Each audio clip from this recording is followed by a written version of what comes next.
Bonjour à toutes et à tous, j'espère que vous avez passé un bon week-end. Pour ne pas bousculer les bonnes habitudes, on va commencer cette revue de presse en France. Hier soir, l'Olympique Lyonnais a accueilli le Paris Saint-Germain pour clôturer la 8ème journée de Ligue 1. Les Lyonnais devaient absolument s'offrir une victoire de prestige pour enfin lancer leur saison. Malheureusement, ils ont une nouvelle fois chuté, comme on peut le lire sur la première page du Progrès ce matin. En même temps, Lionel Messi était en forme ce dimanche, brillant et décisif. C'est lui l'auteur du seul but du match. On peut voir ça frappant une de l'équipe. Il est d'ailleurs plus que capital cette année, écrit le quotidien. D'ailleurs, ce succès permet au PSG de prendre seul la tête du championnat.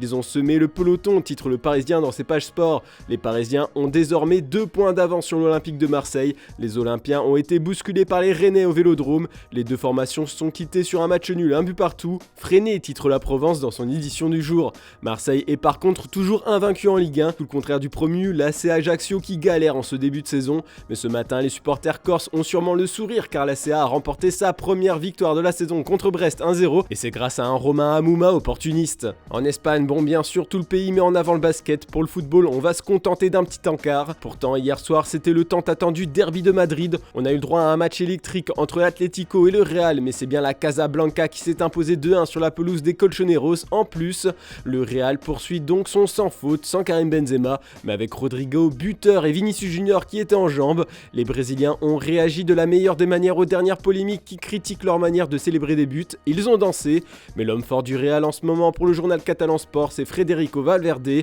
El Pajarito est sur un petit nuage, il a marqué 3 buts en 3 matchs.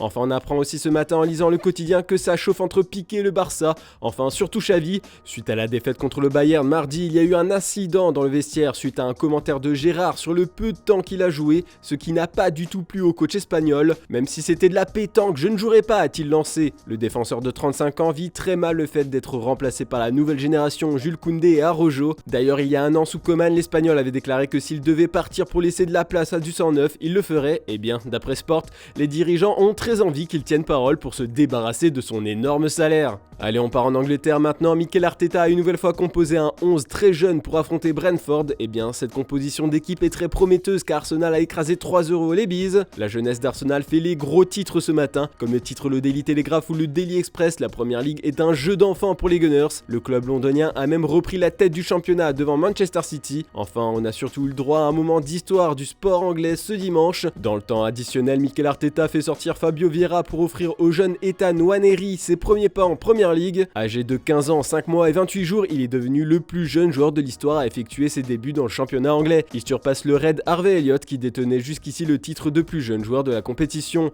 Toute la presse britannique nous assure que ça va être le Wonder Kids à surveiller. Bon, direction l'Italie maintenant, dernière rencontre de la 7ème journée de Serie A. Le choc entre l'AC Milan et Naples était très attendu au pays entre deux prétendants au titre à la fin de la saison. Les deux équipes invaincues depuis le début du championnat italien avant ce match avec le même bilan, 4 victoires et 2 nuls. Ils se sont rendus coup pour coup, mais la rencontre finissait par tourner à l'avantage des Napolitains 2-1, et ça c'est grâce au commandant Gvara pour le Corriere dello Sport. Le milieu géorgien de 21 ans n'a pas marqué hier, mais il a ébloui San Siro par sa facilité à éliminer ses adversaires et créer des occasions de but. Par contre ce matin, la Gazzetta dello Sport ouvre son édition du jour sur l'épineux cas de 2 coachs italiens sous pression.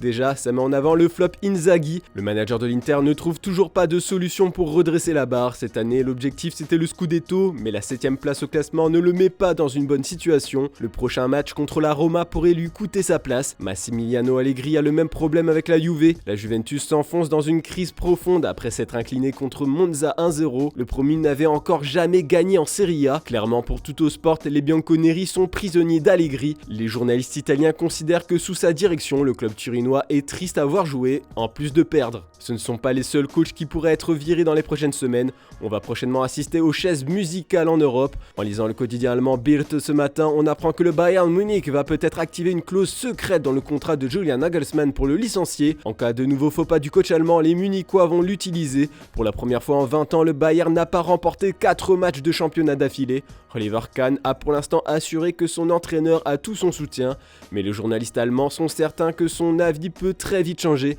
surtout que toujours d'après Bild, le nom de son remplaçant est déjà connu, ce sera Thomas Tuchel, l'ex-manager de Chelsea, coche toutes les cases voulues par la direction bavaroise.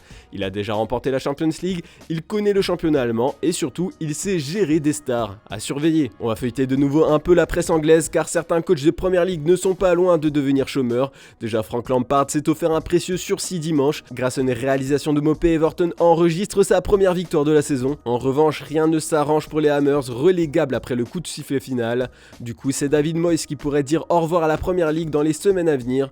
Puis comme présenté hier dans la revue de presse, ce serait déjà acté pour Brendan Rodgers. Si Leicester ne remporte pas son prochain match, ce sera la porte pour le tacticien anglais. Pour rappel, les Foxes n'ont pris qu'un point en 7 matchs. Puis Brighton a enfin trouvé un remplaçant à Graham Potter qui a signé à Chelsea. Les Seagulls ont officialisé l'arrivée de Roberto De Zerbi. Voilà, c'est tout pour ce lundi. On se retrouve demain matin pour une nouvelle revue de presse. Et ne manquez pas le JT Foot Mercato en fin d'après-midi. Bonne journée à toutes et à tous.